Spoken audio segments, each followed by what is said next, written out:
The secret meeting at the G20 to take down the US dollar, as explained by Dr. Jim Willey. He's one of the US watchdogs, and he's talking about the recent G20 meetings and the increasingly abysmal and difficult position that the United States finds itself in. And that, of course, is marked up to the incompetence of Barack Obama. It's interesting, the video begins with a prediction that was made a few weeks ago by Dr. Willey, that the US would soon find itself becoming extremely isolated in geopolitics in the global world stage. And he says that at the present time, the US can't even find any allies. For that is because the US has put itself in a very indefensible position regarding both geopolitics and monetary policy, two things that are tied together. Now, the US mainstream media is really dishonest concerning all this. They allow imbeciles like John Kerry and Obama to continue to frame others concerning human rights and civilian tragedies.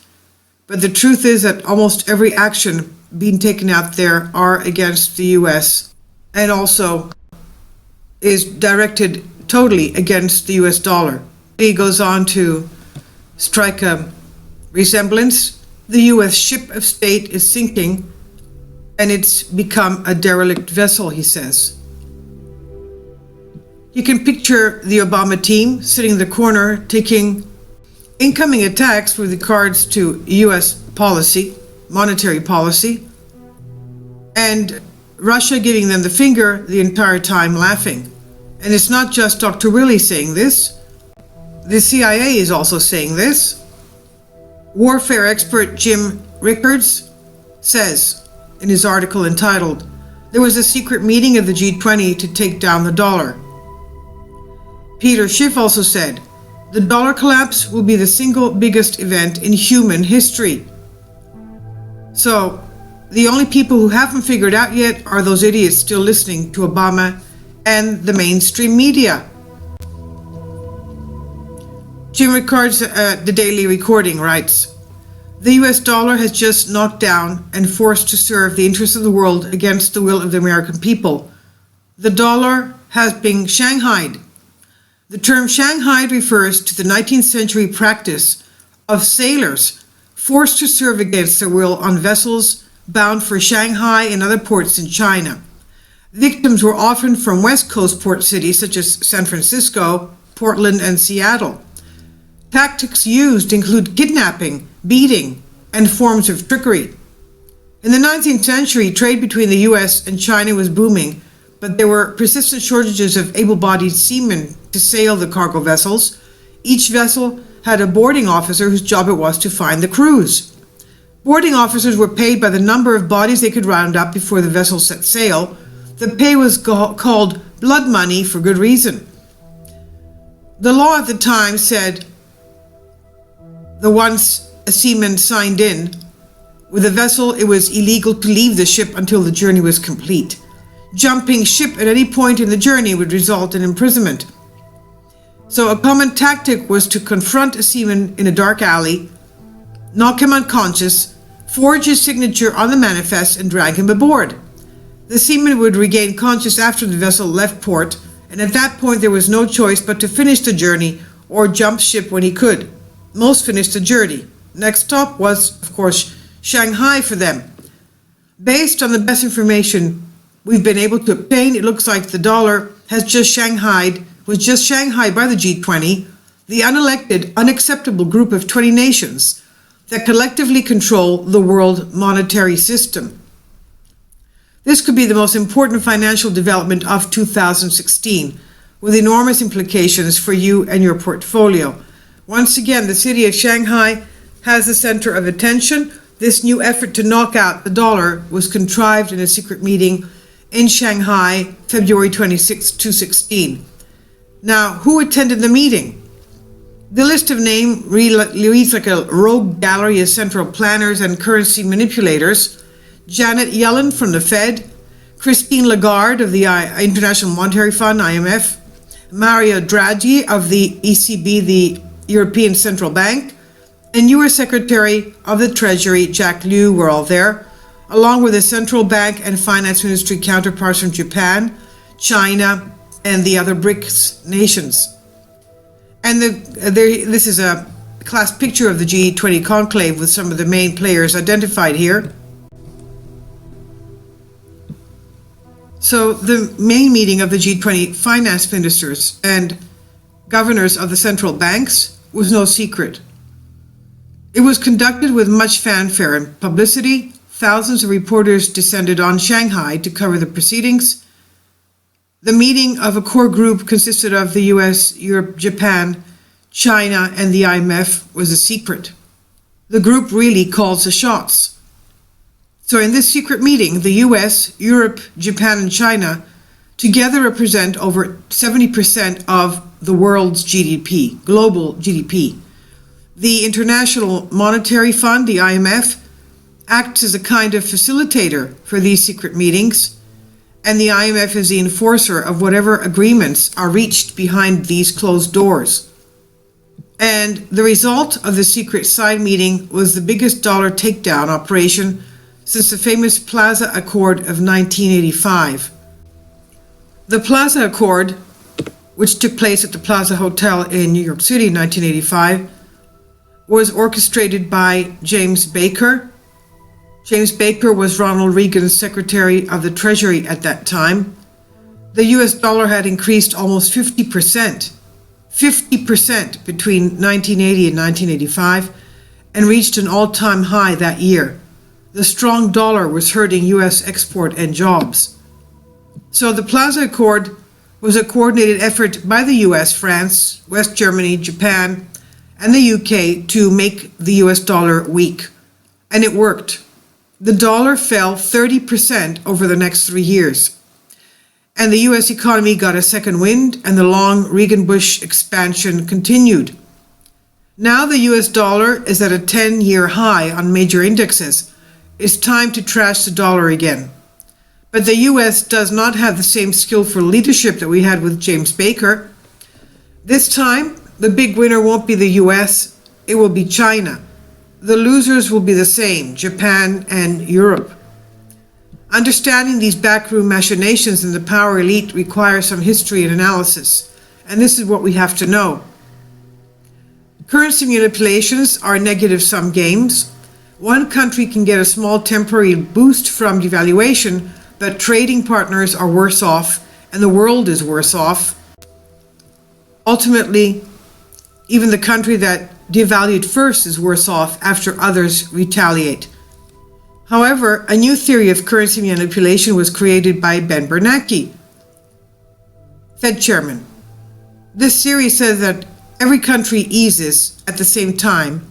If every country does that at the same time, everyone gets the benefit of easing, but exchange rates don't change much because of the coordinated timing.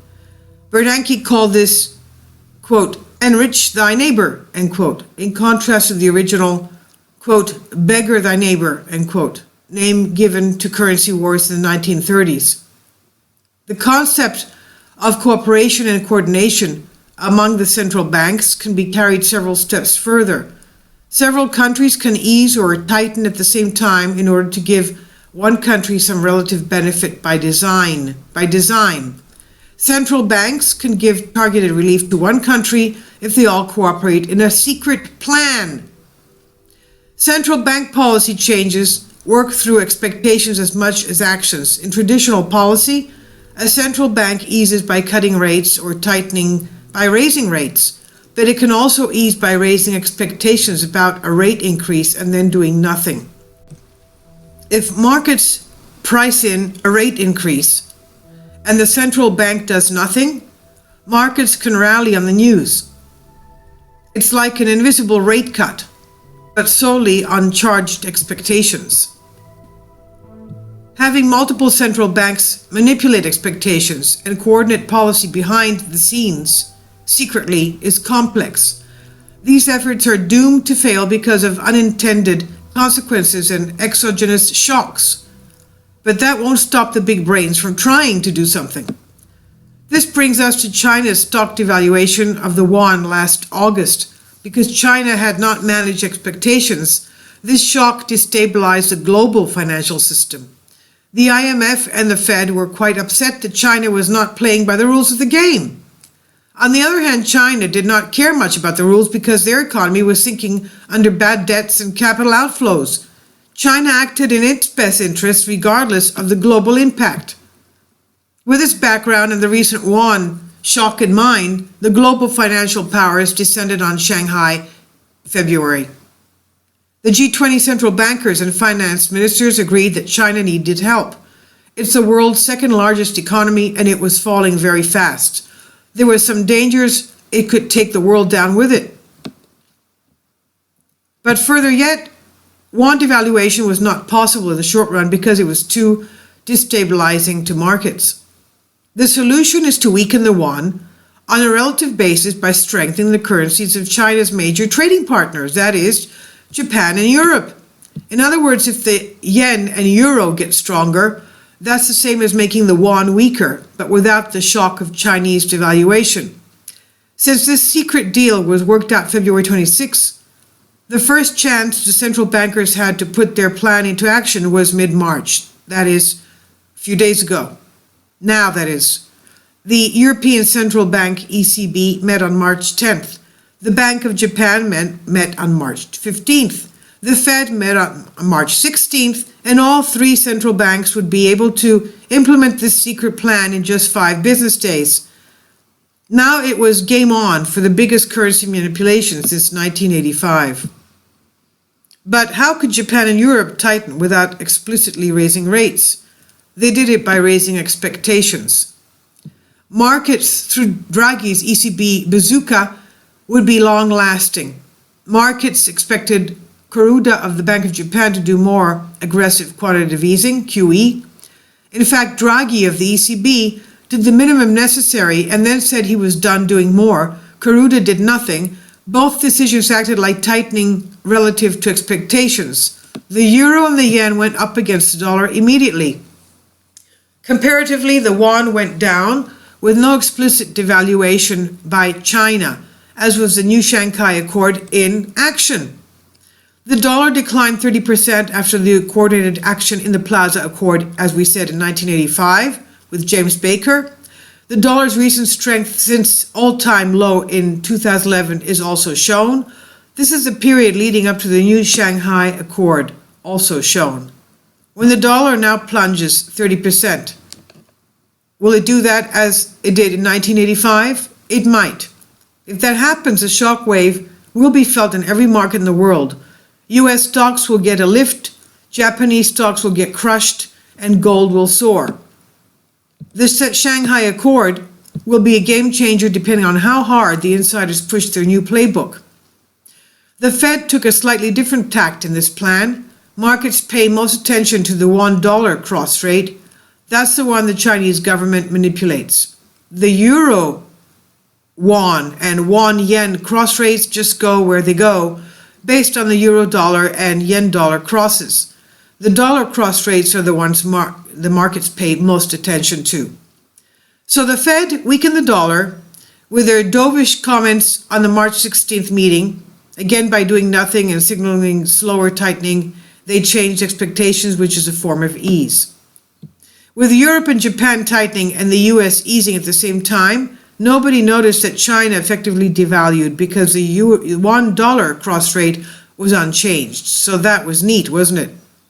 Europe is a large trading partner to China, larger than to the US. So the €1 cross rate is actually more important to the Chinese economy. What happened under the Shanghai Accord was a coordinated devaluation that went unnoticed because China took no official action and the $1 cross rate was unchanged. It was an invisible devaluation of the yuan. Japan and Europe were the losers in this round of currency manipulation. Japan was the winner in 2013 with Abenomics. Europe was the winner in 2014 with negative rates and the Euro QE. Now was the turn of China and the US to get a lift. The US and China are the world's two largest economies. If they go down, the whole world goes down with them. Both economies were showing signs of weakness, and it was time for Europe and Japan to give it up to China and the US. That's the legacy of the Shanghai Accord. So what's next? There's another secret G20 meeting on April 16th, 2016. That's in about 3 weeks. It will take place on the sidelines of the IMF spring meeting in Washington, D.C. At the April conclave, it's expected that the Big Four, the Japan, US, Eurozone, and China League, to leave exchange rates alone for the time being. Most probably they'll want to wait to evaluate their work following the Shanghai Accord before taking next steps. So these Big Four may later want to run the Shanghai playbook again, just to give China more breathing room. This Shanghai Accord seems like a success for the central banks. This means the Big Four will want to try it again to ease financial conditions in the US and China. And they won't push it too far because Japan and Europe are fragile. So we'll wait to see the indications and warnings before the April meeting. For now, a stronger yen and a stronger euro are both in the cards as we see them being played. The consequences for Asia of a stronger yen and a weaker won are not difficult to discern. Japanese corporate profits will be hurt two ways. Japanese exporters will be hurt because their products will be more expensive for foreign buyers. Japanese multinationals will be hurt when their overseas earnings are translated back into yen. It's a double whammy for the Japanese stock market. The Shanghai Accord happened in stealth, but it will go down in history as a major turning point in the international monetary system. I'll leave a link for you for this, but also I want to leave a link for you concerning about a 1.5 hour video by Imran Hussein concerning the shocking news, Armageddon, and the evil times ahead in this year, 2016, and who is behind all this manipulation of these currencies and why it is being done. And it's I would suggest for anyone who really cares about what's happening in the world today to listen to it, because he explains it very, very neatly. I'll leave links below for you for these.